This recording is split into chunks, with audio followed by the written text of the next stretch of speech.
Yes, Chair Barton? Here. Commissioner Blees? Here. Commissioner Brenna? Here. Commissioner Gleebman, I think Lisa's joining, but I'll skip Gleebman for now. Commissioner Mungy? Here. Commissioner Worm? Here. And Commissioner Wise? Here. All right. Roll call has been accomplished.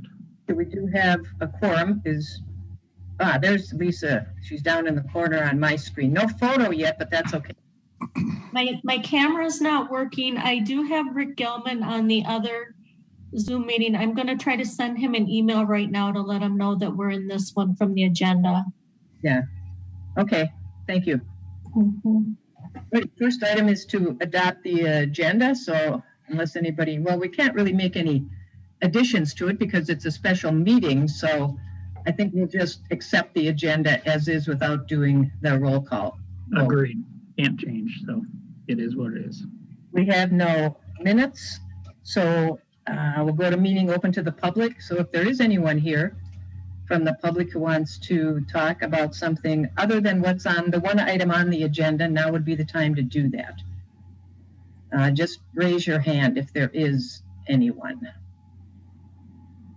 We'll give it a second or two, but in the panelists, there's nobody other than city staff, the applicant, and the planning commissioners, and council member one. Okay, doke. We're probably sitting in that other meeting with Rick. Could be. There is anyone. All right, then we'll just move into our public hearing. It's the one item on our agenda tonight. So we don't have any members of the public I have to explain this to, and I'm sure most of the folks here, the applicant and others, are aware of how this works. But the first thing we'll do is have staff give us a report on the request that's being made.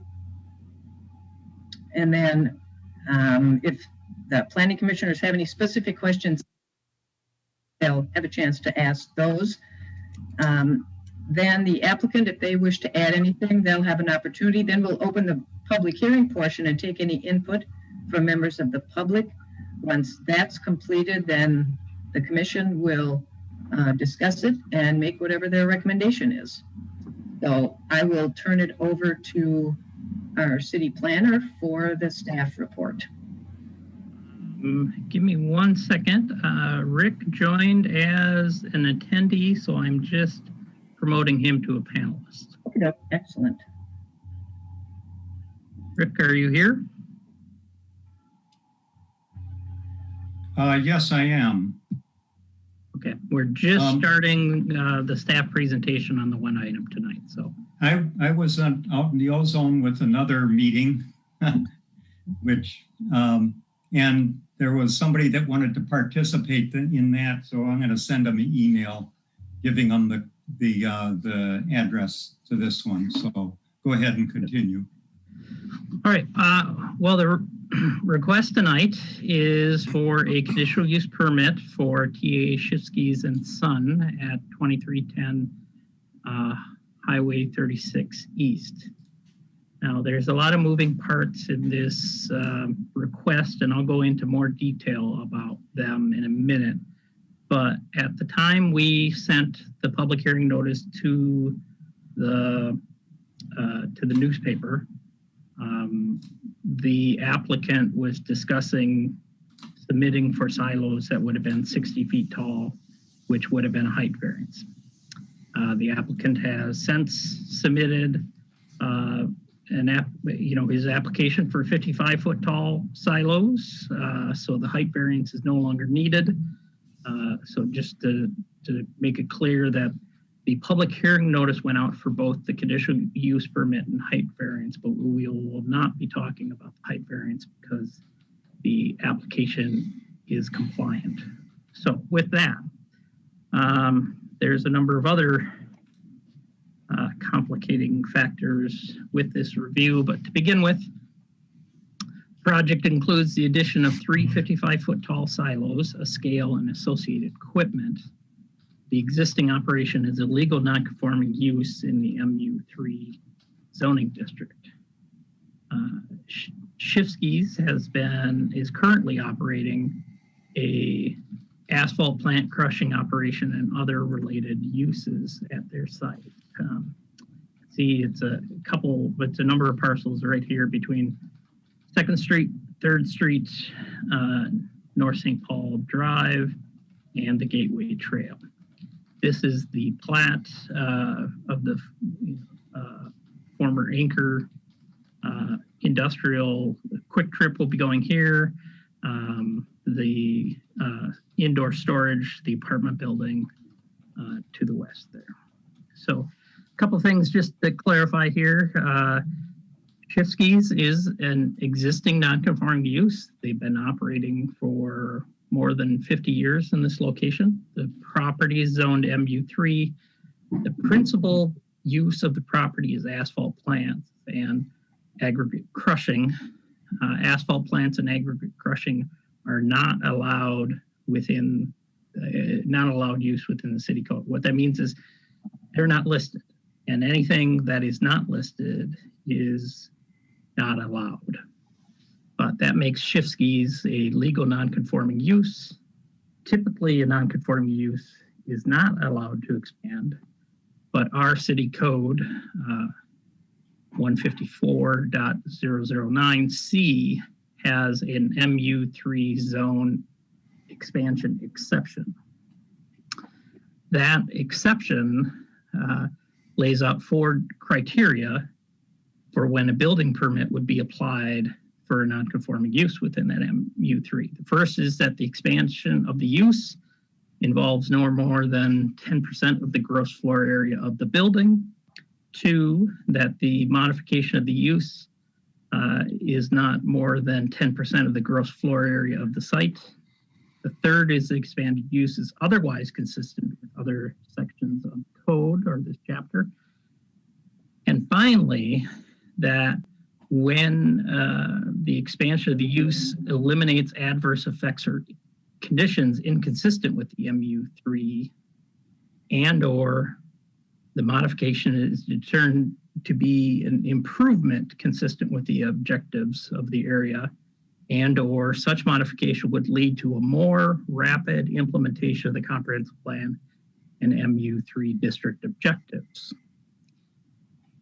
But I want to point out this is, and I have had a fairly lengthy conversation with the city attorney on Monday just to make sure we're all on the same page, that being staff, the city attorney and the city planner.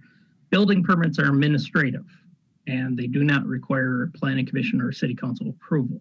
All these conditions must be met at the time of building permit. Staff can recommend changes to their plans to meet these 4 conditions, but these 4 conditions are not the review of the conditional use permit.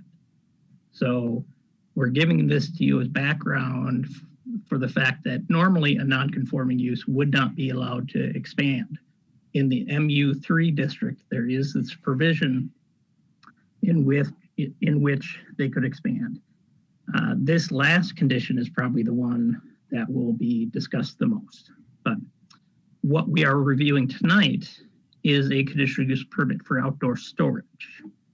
The silo and associated equipment is considered outdoor storage, and there's the definition of outdoor storage: permanent storage of goods, materials, equipment, or fleet or service vehicles outside of an enclosed building. So all this equipment is outside of a building. And outdoor storage is a conditional accessory use. As we talked about before, the use is asphalt plant. That's not a use listed within the code, but it is an existing legal non-conforming use. So the silos and the equipment are accessory to the asphalt plant. But when it comes down to our review here tonight, we're reviewing the silos and the associated equipment. We're not reviewing the overall asphalt plant. That's the nonconformity that is expanded through a building permit. The silos are considered a principal structure for the asphalt plant use, and the CUP review again would be for the silos and associated equipment, not for the asphalt plant itself. The larger portion of the property. That being said, outdoor storage has a number of supplemental regulations, and these regulations are what we do need to review tonight and consider. First, outdoor storage must be located outside of the front yard and not placed between the principal building and the abutting street. Second, outdoor storage shall be completely screened from any adjacent streets, sidewalks, public ways, or public park. So remember, from this site, the overall site, we have a street to the north, to the east, to the west, and then we have the Gateway Trail, which would be a public park or a public walkway to the south. And then finally, the outdoor storage shall be screened from abutting residential uses with a fence, wall, solid fencing, evergreen hedge, or equivalent materials. But all screening shall be 6 feet in height, and screening along district boundaries where present may be part or all of the required screening. The surrounding properties are MU3, so that last sentence there wouldn't apply in this case. That's where if there's another zoning district adjacent, which does not apply here. So into the details of the requested proposal. The minimum lot size, 35,000 square feet, a little less than 1 acre. We have about a 7-acre site. So that exceeds it. You see that it well exceeds the minimum lot width. It exceeds the front yard setback, rear yard setback. Side yard setback is 0. In this case, they're proposing 5 feet. That would be the Gateway Trail. Currently, our code defines the front yard as the shortest, the street with the shortest frontage, sorry. So that would be second, would be front.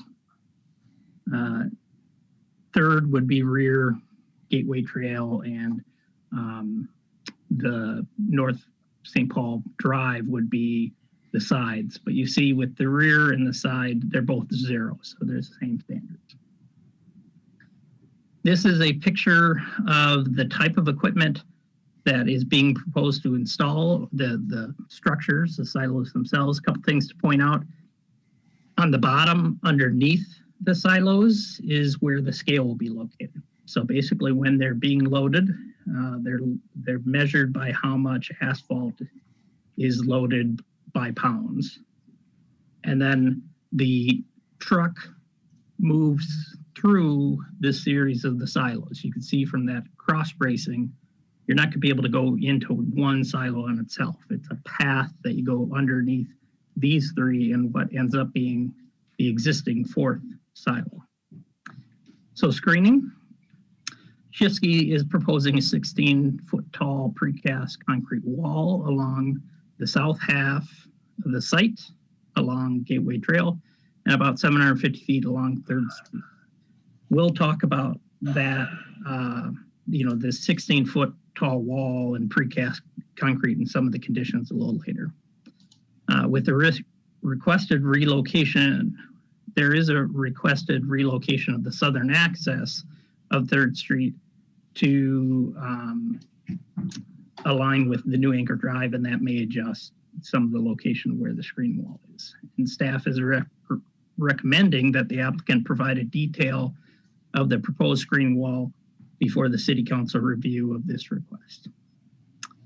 Regarding landscaping, they are proposing no changes to their on-site landscaping. Some existing landscaping may need to be removed to relocate that southern access onto 3rd Street or to install the new screening wall. The screening wall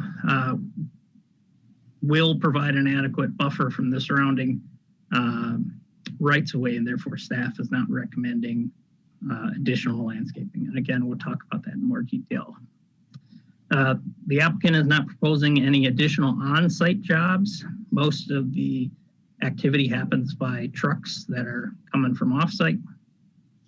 The increase in the silos will allow them to be more competitive for contractors, but the increase is could be over the entire day, but not in an hour-to-hour format. The way the trucks drive through the silos, if there's one silo or there's 4 silos, every truck needs to wait for the truck before it to be loaded, before it can get in. So having 4 silos will not allow 4 trucks to be loaded at the same time. And Shifsky's does not propose any changes to their current parking infrastructure. So access and circulation, they do not propose any modifications to the existing access around the site. To be able to use those silos, there would be a slight adjustment to accommodate the use of the new silos in the location like the red arrow shows. Staff is recommending that the southern access from Shifsky's be relocated about 65 feet south to align with the new Anchor Drive. As you know, we talked about earlier, one of the objectives of allowing an MU3 non-conforming use to expand is that things function better because of that expansion. And then additionally, most of the site is unpaved, and so we're requesting that the accesses be paved so that way that takes care of any of the gravel, and the gravel isn't tracked onto the city streets themselves. There are no major changes to the drainage areas, but we want to note that the condition of approval includes all the appropriate approvals from all other agencies. There are no proposed changes to their lighting fixtures. So again, to review the three supplemental regulations for the outdoor storage, is the outdoor storage located outside of the front yard setback and shall not be placed between the principal buildings and the abutting street. So there I show the front yard on 2nd Street and the 3 existing buildings that are on the site today. The second standard is that is the outdoor storage completely screened from adjacent streets, sidewalks, public ways, public walkways, and public parks. So I show in red where they're proposing that 16-foot tall screening wall. And then finally, is the outdoor storage screened from the abutting residential uses with a wall, fence, hedge, or equivalent materials. But that screening shall not exceed 6 feet in height. So I asked for that detail from the applicant shortly before we put the staff report together. But after the public hearing notice went out for this meeting, should this item move forward, the applicant will need to request a variance for a wall that is taller than 6 feet in this case, but also the standards within the zoning code for fences and walls is that in all districts, they cannot exceed 6.5 feet. So there were 6 conditions in your packet. There'll be the 7th that I'll talk about in a second, but the first 3 are that the plans will need to be submitted prior to building permit to show that these conditions are addressed. The southern access onto 3rd Street should be relocated to align with Anchor Drive.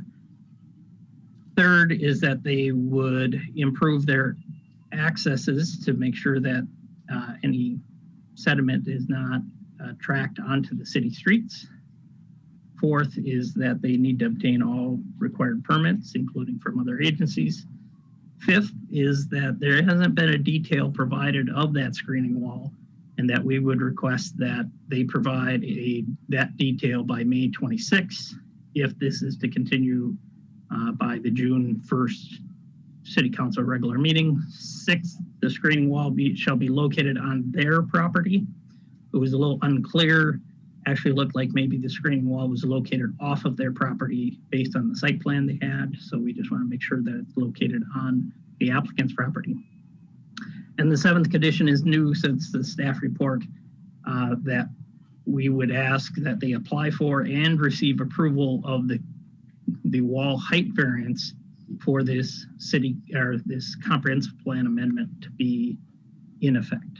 So with that, I would take any questions. I would just point out that the applicant is in the audience, so there may be questions that he may be better suited to answer than myself. But with that, I'd take any questions that the Planning Commission may have. Eric, Patrick here. Sounds like a good echo from somebody. Couple of questions about your report on page 10 of 13. All right, let me stop sharing and I'll get to that. Okay, 10 of 13. 10 of 13, second to the last line, better subcontractor, but the increase in the number of silos does substantially increase their day-to-day operations. Is that supposed to be does not? So the 4 silos, the way it is supposed to be that it could substantially increase their day-to-day operations. Okay. On a like an hour by hour basis, the way the 4 silos are lined up, no truck's going to be able to enter before it leaves.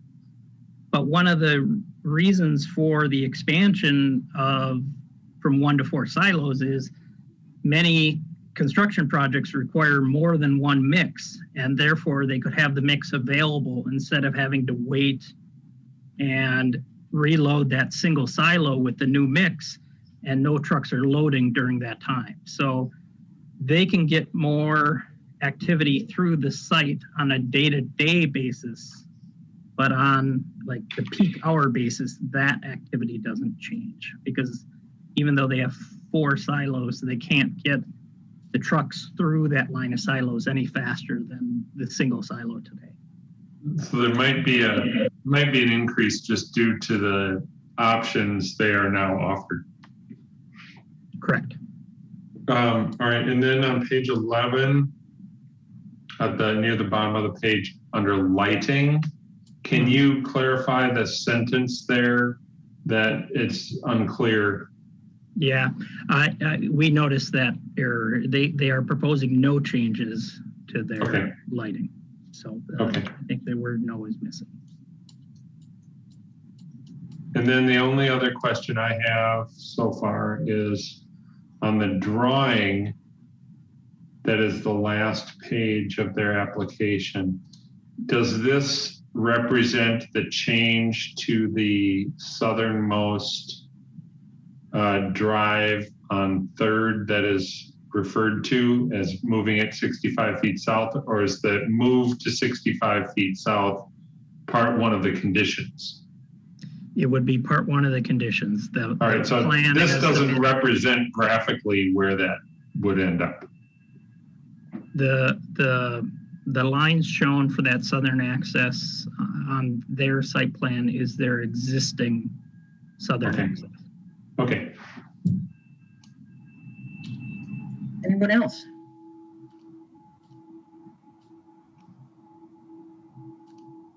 Okay, if not, I'll just see if the applicant has anything they want to say before I open the public hearing.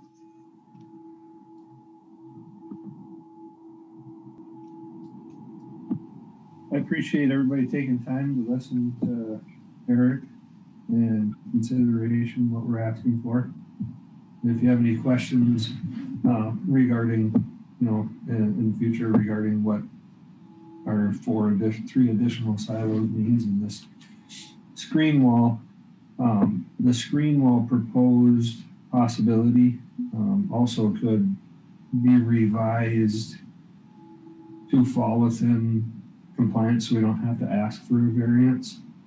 One of the things we were looking at is the potential to make the site, improve the site for better use of what we're doing. So that was one of the things that we proposed, to increase the height of that proposed screen wall potentially, but would consider on the screen wall, potential proposed screen wall, that we could revise that to us be within compliance, so we wouldn't have to ask for a variance. Okay. Does that make sense? Yeah, yes. Okay, thank you.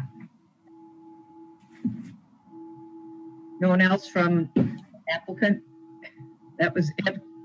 If so, I'll move to open the public hearing portion for public input at 7:08. So if there's anyone here to provide input from the public, just raise your hand. Eric or Lisa will notify you. Point of order, Yes. Elaine? Yes.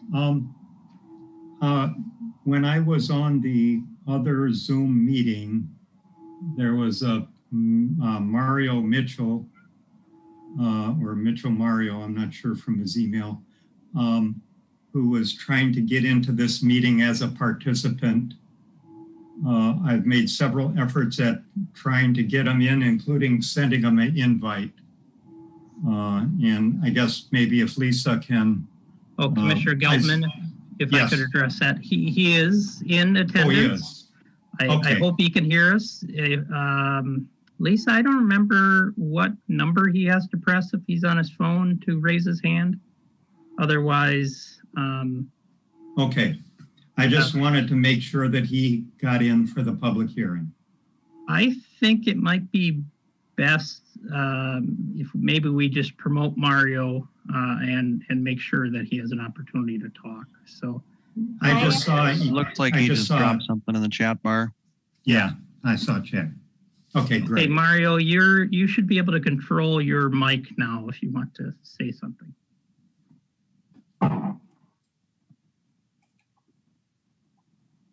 Okay, that takes care of my point. Thanks, Rick. Yes. Yeah. Can everyone hear me? Yes. Yes. Appreciate Yes. that link. Rick. Mhm. Yeah, I'm just observing. That's it. Okay. Appreciate it, Mario. I'll mute you now then. All right. Thank you. There is nobody else in the audience, again, other than city staff, city council member Wong, or planning commissioners. Okay, then I'll close the public hearing at 7:10 and the commission will discuss it. Could I just, and I should have asked this earlier, just of the staff report, but could I verify how is the height of a silo measured? I don't honestly know. Sure. Well, let me go to the presentation. So let's see. I'm going to try to not turn on the presentation, but share my screen. Mr. Stauber and myself talked about that to make sure. So I assume you can see the scale now? Yes. Okay. So what's behind here is a conveyor. So that's not really part of the equipment, but the top of the structure, which would basically be this conveyor that feeds the 3 silos, is what's on your plan as the top elevation. Safety railing doesn't count as the height. So it's this conveyor that's moving the mix across between the 3 silos. That is the top of the silo. Mr. Stauber, we talked about that. That's how I remember our discussion. Do you have anything to add with that? I have a question. Yes, Commissioner Worm. Let's see. Oh, When sorry. it went from 60 feet to 55 feet, did they just increase the diameter of the tanks then? No, they shrunk the legs of the holding the tanks. Okay. Okay, thanks, Eric. You can take the screen down. Okay. So just for I just want to clarify because I think this can get confusing. But with the conditional use, if I look at the recommended action, the conditional use is for outdoor storage. Correct. To blah, blah, blah. I mean, because the silo isn't a use either. So conditional use has to be a use. So Yep. that would be the outdoor storage piece. I guess just a couple questions. Is there a reason that there isn't a landscape plan potentially that would also, if we're going to potentially remove plantings, but a landscape plan actually is a requirement in the mixed use district? So I'm wondering, that I think would usually show a little more detail about potential screening or fencing, because a lot of times that's what the landscaping does. Yes, I can address that. So this fell into kind of an interesting category and was, the way some of it was described in the staff report. The scale or the amount of the expansion of the use, so the nonconformity, that amount of expansion would have fallen into the conditional use amendment category. Mm-hmm. That scale would have not required a landscape plan. With a full conditional use permit, it would require a landscape plan. That is what the request is. In addition, talking with the applicant, with the proposal of a 16-foot wall, any landscaping on the other side of the wall may not be very visible, particularly when initially installed. So if the wall is adjusted to meet the code at 6 feet, then it may be appropriate now to require a landscape plan. But that's just addressing how we got to the application we have today. But yeah, I would just a CUP requirement is a landscape plan. That's why I was wondering. So that was kind of more curiosity, but also we do have landscaping plans for improvements, if you want to call it that, or additions or alterations as well, or landscaping requirements, mainly tree requirements. So that it was one of those things I was curious about. So at any rate, discussion. 16-foot wall, was that brought up by the city or Schiski's? I'm going to summarize my conversation with Mr. Stauber, but he can certainly weigh in if he wishes. But when I requested information about the wall, he said he was going to install one similar to what's at the city's public works facilities today. Okay. So the wall at the city's public works facility does exceed 6 feet in height. Is the setback similar to what it would be at the city facility? Similar.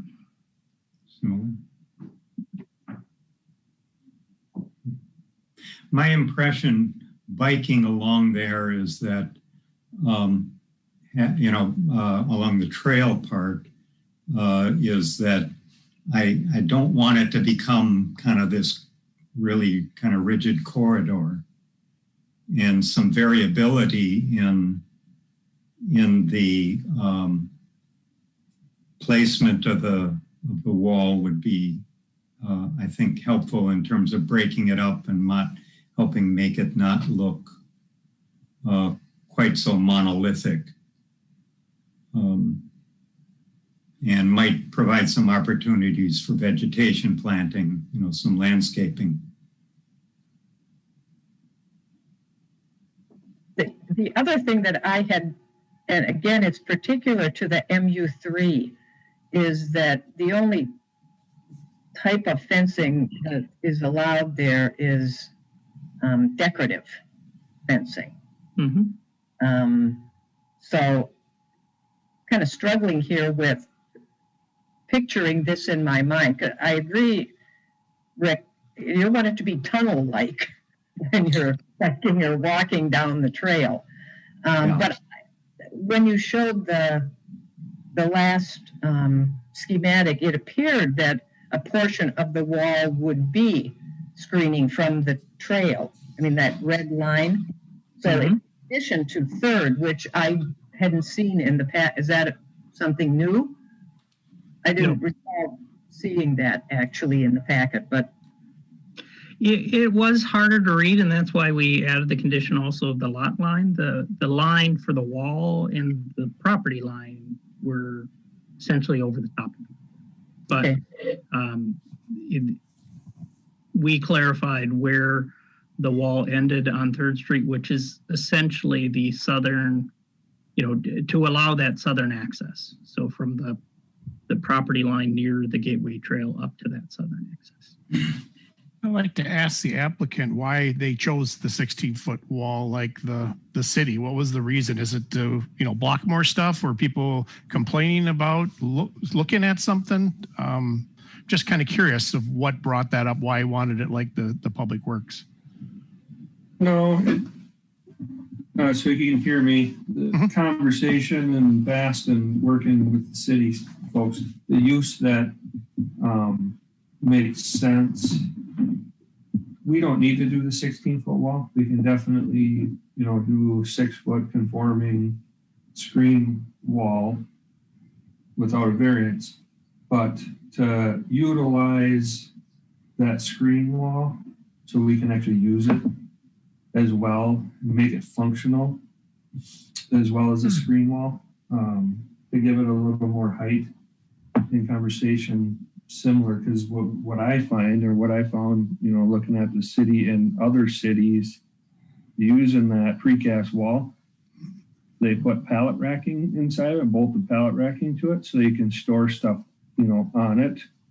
Or, when you put it up next to it, it provides more shelter for materials or a vehicle or what have you. So that was one of the reasons that I brought that up to Eric, and chose the 16-foot height to make it functional as well as a screen wall.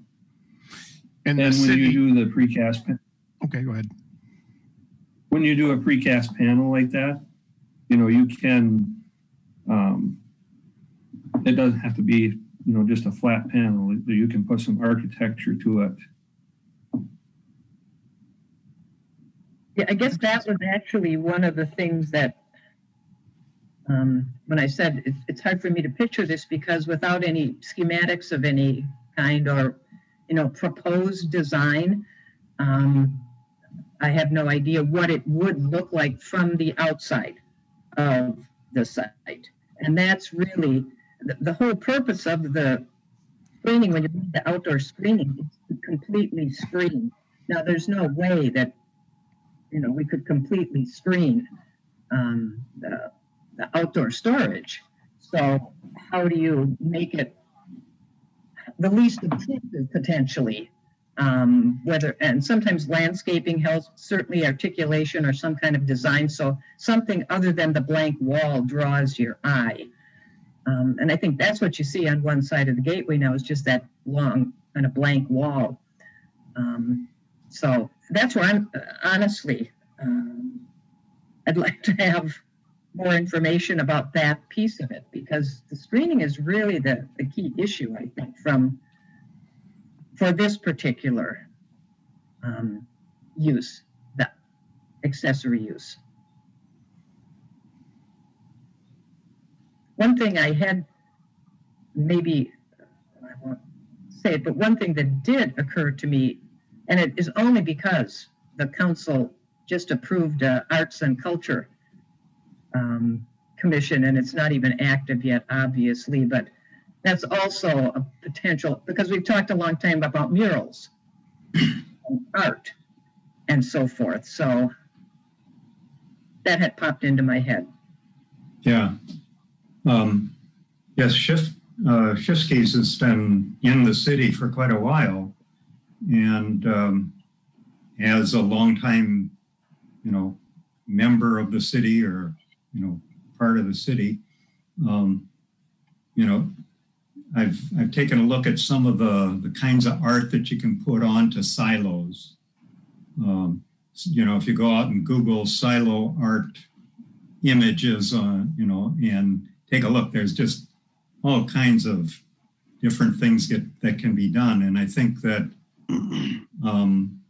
one of the things that would be nice to do, and fitting with some of our some of our zoning regulations is to, consider, commissioning artwork on the sides of the silos. I think that would be something that would certainly make it much more make it much more interesting for people to see when they're driving along 36 or if they're along the trail. And is that something the applicant would be open to? We're open to those discussions. Yep, for sure. This is our family business, and we've been around for a long time, and we respect the considerations that everybody wants to have input on. So as we consider those items, so they make sense for, our business and for the city, I think we've proven to be very amicable, and we would consider anything that the council has to talk about, or the planning commission. Any ideas that you have? You're talking about trees for screening.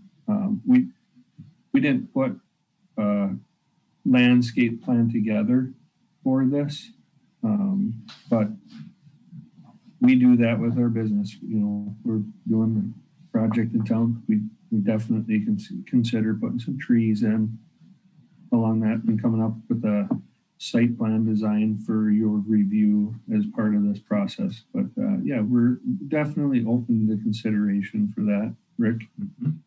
I would encourage you to take a look at some of the images that come up. Really quite a range of artwork that's done on silos, and many of them very similar to what you're proposing. And you might see something in there that really fits for your company or fits with the city, and be something that would add to the interest of our city, people have of our city. We appreciate that feedback. Mm-hmm. The only one I used to routinely see it driving up to Stearns County. If you ever drove by Freeport, you always saw they had it was a water tower actually, but the same kind of thing, and all they just had on it was this big smile. And that's what they were known for. Mm-hmm. It was kind of, it made you smile when you drove by. But anyway, right, Elaine, it's like when you drive by and you see the snowman in town. Yeah. Mm-hmm. Exactly. Right. So, yeah.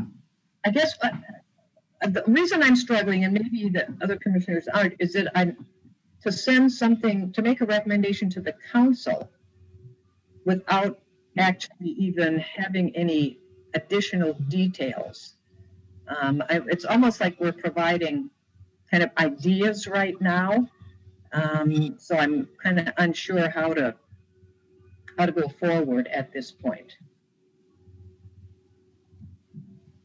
Well, keep in consideration that, we propose this 16-foot screen wall, and we can conform to what's within the requirement also.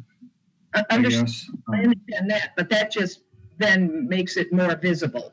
That is less screening at the ground level, I guess, is what I'm struggling with. Because then I would think there would be maybe some kind of landscaping, again, to add some interest. And if I'm understanding correctly, our normal landscape ordinance would require that landscaping to be on the property line. And I believe the wall was shown to be just inside the property line, correct? Yeah, landscaping has to be on the lot. But the current wall proposal, if I was remembering the presentation correctly, because it's not shown on this other drawing, it looked like it was right there near the property line. Correct. But that hasn't been defined, that dimension hasn't been defined, and it would seem like a combination of landscaping and a wall might be a really good idea, and I would very much support the idea of some art as well as Rick has suggested. But I think the consideration is that those things, I think, Eric, there's a, in your packet here, that talks about submitting that as part of the building permit process. Well, part of the city council review application review, right? And that proposed submittal, Elaine, we would consider adopting some of those items in there, and we're open for this discussion too. We don't want to put a plan together that doesn't make sense. So some of that feedback is appreciated. So when we do move forward to submit for that creates functionality and that something we can work with. We want those things on there if it's feasible for our proposed screen wall. Right now we have a fence, right, in place currently. Yeah. But let me ask a question. We have another meeting on the 3rd of June. The council meeting then, it must be on the 1st, right? Correct. Was the plan to try to get this to the council by the 1st? Well, we put a date in the condition that they would need to supply it by the 26th to be in the packet for the 1st. I will also point out currently there are no items for the June 3rd meeting. So should this move forward with a recommendation, our last discussion item tonight would be canceling the June 3rd regular meeting. Okay. The only thing I had in the back of my mind was whether it would be if there is going to be consideration and a plan that will go to the council. I mean, it would be nice if the planning commission can review it, because that's what our role is, to review it, against what's in the code, so to speak. And then the council doesn't need to do that. So that's all I was getting at, but that would mean that the middle of June would be when the council would get it.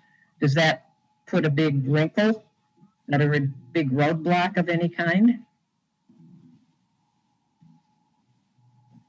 Mr. Sauber, I think that's addressed to you.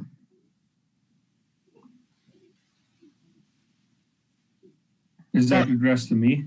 Yeah, I'm just, well, Eric as well, because I know the council has a 60-day window.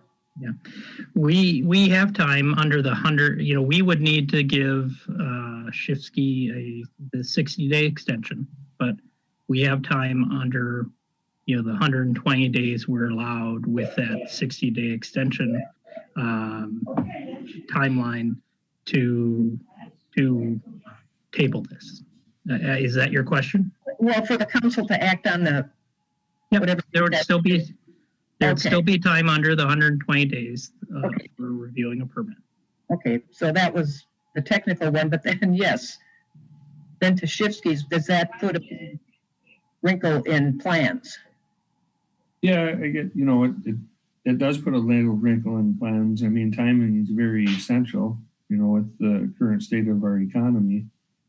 The longer things drag on, the harder they are to plan for and perceive for. So every time we kick the can down the road a little bit, so to speak, or it does throw a wrinkle a little bit in our process. Well, like I say, it is one of those difficult things, because our role is specifically reviewing those detailed plans, and we don't have one to review. And that's really what I'm getting at. So we're really not able to give the council a whole lot of advice. So, worst case scenario for us, I mean, not worst case scenario, but in consideration for moving this forward, we could provide that plan by the 26th as stated in the packet for an updated view of what the screen wall would look like at a 6-foot height in compliance with the current regulation. And then one with also your recommendation of some plantings, which is what you're looking for, and how that wall would fit in that area on a drawing, on a civil drawing. We can provide that by the 26th, as stated in the packet. Yeah, I guess my question really is if the Planning Commission meets on the 1st of June, then it could review that and then do a recommendation to the council based upon at least, more information than we currently have. And taking into account some of the things we've mentioned, the council would then get it, on the 15th? I don't know, the 15th of June. I think that's right. I mean, that's just something that occurred to me. I'd like to agree with Elaine. I think that would be very helpful for us to be able to provide a confident recommendation. I don't think I'm hesitant to make a affirmative recommendation. However, it's somewhat dependent on those details that we don't have. Yeah, I think oh, I'm sorry, go ahead. So one of the things to consider, and the timeline still works within what we're trying to accomplish. My apprehension and something to consider, Elaine and Patrick, from my position is what Rick brought up. We'd like to see something, done on the silo or and for architectural. We'd like to see something done in a mural to help with the visual aesthetics, right? I don't know what that something is, and that's something in the design state that we have to propose. But I don't know what that is or would be. I can look things up and I can try to propose something. Then we might be right back to, if it's not what everybody likes, if it's a picture that someone don't like or whatever. I don't think we're asking for what the design would be, but some kind of commitment to do that type of thing. And we can provide that. Work with the design, the city design team to. Commissioner Gelbman, can I maybe try to clarify? Yes. Am I understanding the fence and the landscaping and the mural are two separate conditions?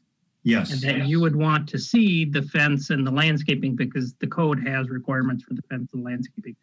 The mural is just a commitment to work with the city, but you're not looking for any detail because the code doesn't have detail. Right.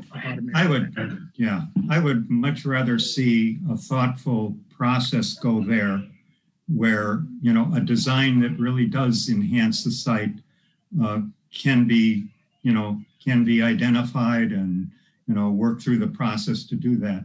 But yes, I appreciate your clarification in terms of, they are two separate things. One is the wall and the other is, some type of design on the silos. Yeah. And we don't have any requirements for murals or specific designs. So. Right. So yes, we would take that under consideration. Yeah. Right. Anyone? John or Eric? Eric Brennan, not Eric Sweeper. I just had a quick question, I guess, about the screening. It looked like it started on the west side, it hooked around and followed the gateway, and then it stopped just east of the new silo work. How come it didn't go all the way to Second? Is there a reason where it just sort of stops? Because I can imagine if I'm on the gateway, just east of where the termination of that wall, I could still see into the silo, so it wouldn't really provide an effective screen. Just a curiosity of mine. Yeah, good question, Eric. The reason, as Rick asked before, and I believe it was Rick, it's functionality also. So if we did take under consideration the 16-foot screen wall, to do that wall at 16 feet would be for the purpose of making it functional, and that would be the area that it would be functional in. Sure. To comply with the regulatory side of what the code says, at 6 feet, that's what we currently have a fence there in place that has slats in it. So, but that's why it starts and stops where it is. It would move a little bit from where we originally had the proposed 16-foot screen wall to take into consideration the request as part of the permit requirement to realign our entrance. It would shift a little bit based on one of the conditions, right, Eric? Correct. So the overall, does that help clarify? It does. Yeah, thank you. So it is still effectively screened. Further to the east, it's just screened with a 6-foot wall instead of a 16-foot wall as proposed. Oh, there's a fence there in place. Okay, a fence with slats. There's a fence, yeah. Yep. Okay. It does. Thank you for the clarification. I have something.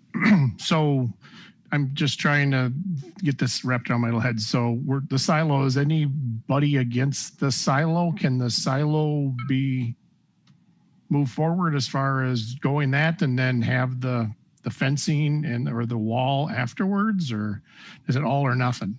Because I don't see anybody, or I haven't heard anybody talking about not being in favor of the silo. It's just what's going to go around it. The screening and the fencing is a part of the standards for accessory outdoor storage. So to recommend it, we have to look at all of the requirements that need to be met. And the screening is one of those requirements. That's the reason. It is a package deal, so to speak. Okay. So I was just, because he's going to do the screening, and it's, I'm sure, with his business too, asphalt goes so long into the year. So I just didn't know how that happened. Okay. Our thing is just more being able to kind of see what is being planned, particularly if it meets the 6 or 6.5 foot, then it doesn't do as potentially much screening. So that's where landscaping comes in, and trying to do some of the items, the tree item in particular that's in the landscaping section of code, which is also required in every district. So either way, for the 16-foot wall or the 6-foot, there's going to have to be some kind of something has to. If it goes down to 6, then there's trees and landscaping involved. If he gets a 16-foot one variance, then it's probably not landscaping on the outside because it's tall enough. Okay. And I think in this case, at least to me, it's trickier because the code really does say completely screened, and there's no way that can be done. Yeah. So we have to kind of come up with, okay, then, what's going to do the best to not, to draw attention essentially away from the height of the non-conforming, area, so to speak. So at any rate, I mean, it's just my preference. I would be much more comfortable making a recommendation with that information. So I just wanted to get a sense of, if others agree, then that could be our motion for this evening. We'd review it on the 1st because you're able to provide a little bit more detail by the 26th, and then it could go to the council. Chair Barton, can I clarify if you added, are you proposing to add a motion that you review it at your regular meeting on the 3rd? Or our 3rd, yeah. Actually, I was probably doing a motion to table it until the 3rd to get that information. That's correct. Just provide direction on what additional information would need to be provided on the 3rd. And that's primarily just the screening portion of it, whether that's just the wall, some detail on what that would look like, or if it's the 6 or 6.5 foot fence, then what that would look like, and potential landscaping. Yeah, I'm in agreement with that too. I think it's a pretty important site. It's when you look at where the comp plan is hoping our city will go, there's going to be more and more neighbors to your property, and there already are. Obviously, there will be more coming soon, and probably even more in the future. And so I think this is a really important. It's not just a fence. Like it's actually could be providing something more than that to a lot of the people that will be living right around there. And I appreciate you and your family being open to having more discussions about that, because I think it is a really important site, and I think we could do something really nice there that's also functional for you as well too. And also, I would add that we appreciate you guys being in business in North St. Paul all these years, and that's really important to us, and we thank you for that. We certainly try. Well, I'll just make a motion then to table it until the June 3rd. That's the right date, right? Have to look at That is the right date. I would just want to clarify, even though we kind of talked about it, we're looking for the landscaping fence wall combination. We are not looking for any information about the mural.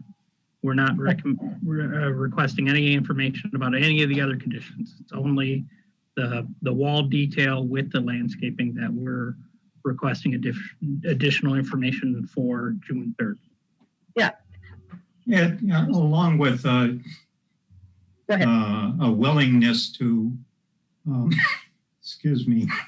consider or, do some landscaping.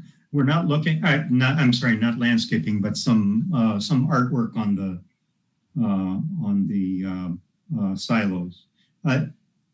We don't need to pick it, but we need, what is Shifsky's willing to do there? What, a general notion of that part of it. Is that fair? Fair enough. Okay. I don't know how you, I guess, Eric, you can clarify so we know what to bring to the table, so we can I guess what information you need. Right. To what you mentioned earlier for the landscaping and fencing, we're going to expect some civil sheets that will both be, a site plan and an elevation, showing the detail of the fence. That will be sheets that will need to be supplied to Commissioner Geldman's. That will be more bullet points of, the expectation of your willingness to work with the city, potentially the arts and rec or the arts committee, to evaluate an appropriate mural to your business in the city, something like that. But again, Mr. Gleebman or Commissioner Gleebman, there won't be any plan sheets, no signed documents provided by the. Right. Yep. Yes, that's fine. Keeping in mind, we don't have they established the Arts Commission, but it doesn't have any members or anything yet. So that would be a longer term. Mm-hmm. And I'm, mural would be nice for a wall, but when you're talking about the silos, I think what Rick was really saying was just more some art, not necessarily a mural. So I think there's several options out there, and really what it's getting at is just a willingness to work with the city in the future on that. Sounds great. I think that's well stated in the code. I can find it here. Pedestrian, and this applies to the to the architectural requirements.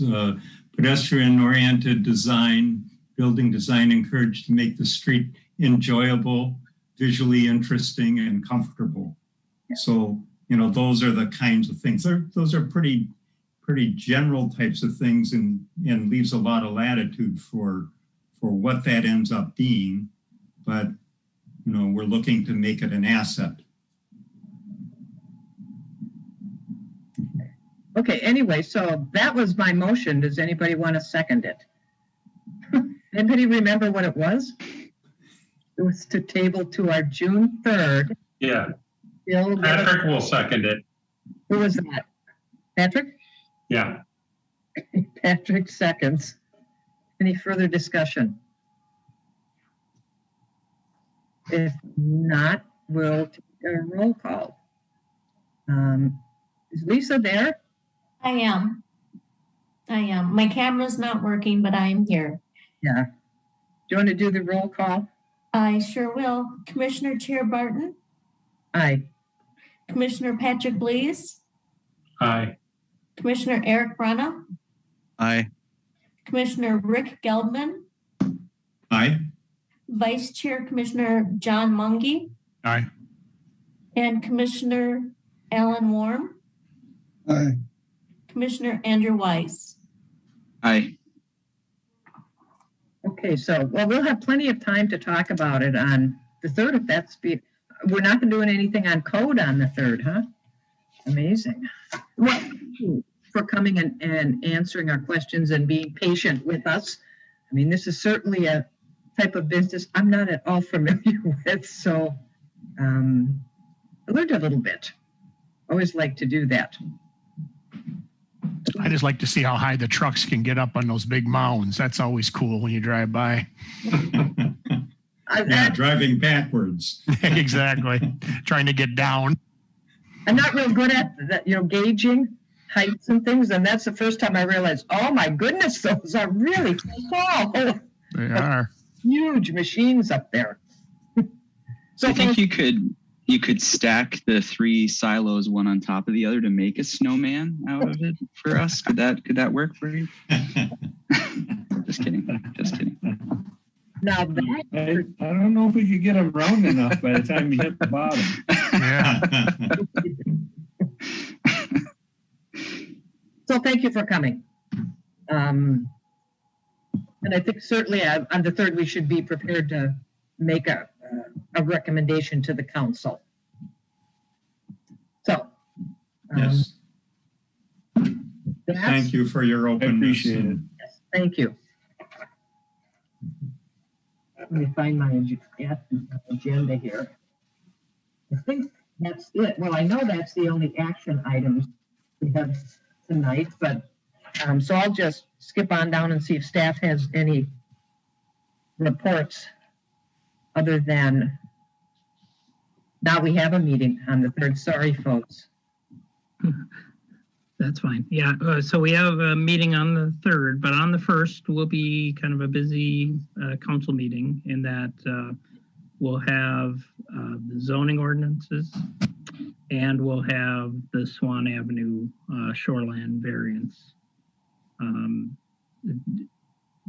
North High School has given us an extension, so we're not sure when that will come forward to the city council, but it will not be on June 3rd or June 1st, sorry. And then June 3rd, the only item will be this opening up or continuing the review for Shifsky's. Okay. Actually, before, staff, Lisa, do we have any timeline for when Civic Clerk will push out packets more electronically than through an email from you?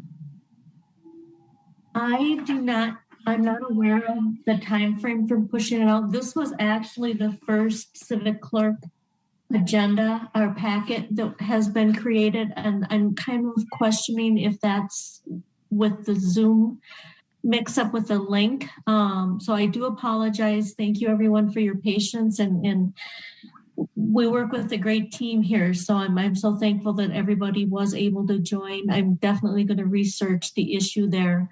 But as far as having the civic clerk push out the entire packet, I unfortunately don't have a time frame on that. But we are moving forward. As I mentioned, this is the first packet that has gone out that was created in civic clerk. So looking forward to when we're able to actually implement that to its entirety. So Lisa, are you talking, it was created in Civic Clerk because it was still a PDF file, correct? It was. I created a PDF out of the Civic Clerk agenda that had been created, correct? Okay. Yes. Just curious. Mm-hmm. All right, so any reports from our council liaison? Yeah, just a few.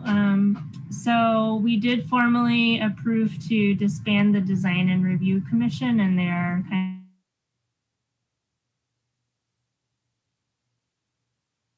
I believe, for to take on those responsibilities.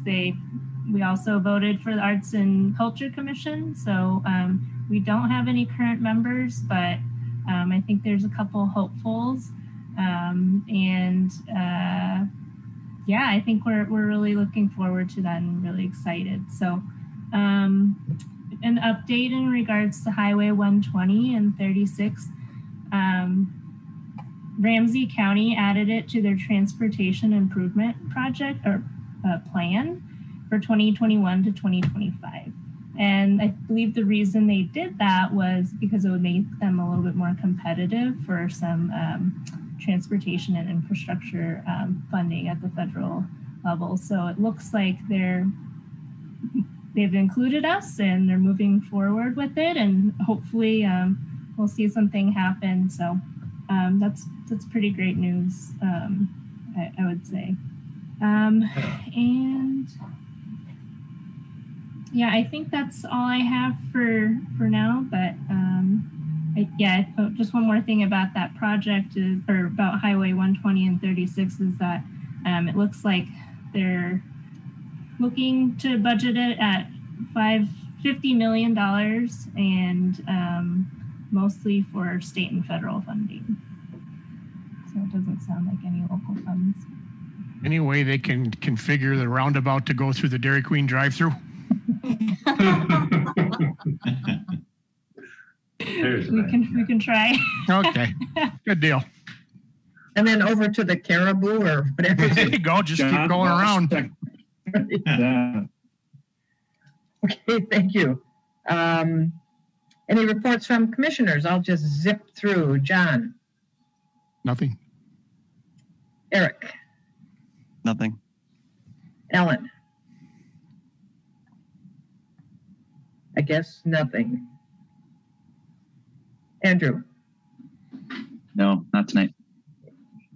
Patrick? No, nothing. Okay.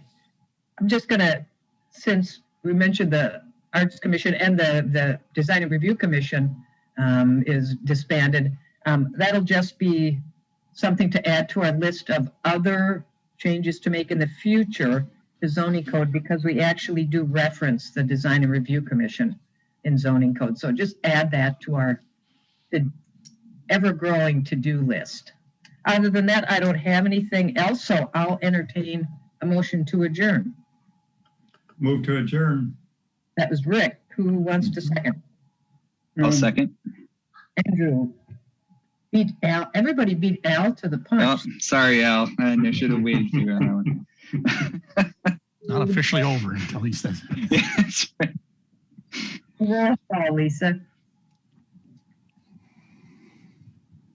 Chair Martin, Aye. Commissioner Blees, Aye. Commissioner Brenna, Aye. Commissioner Gelbman, Aye. Vice Chair Mungy, Aye. Commissioner Warm, Aye. Commissioner Weiss. Aye. All right, we're adjourned at 7:58. See you in a week. Thank you. Bye. All right. Bye, Thank you. everyone. Bye now. Have a good week.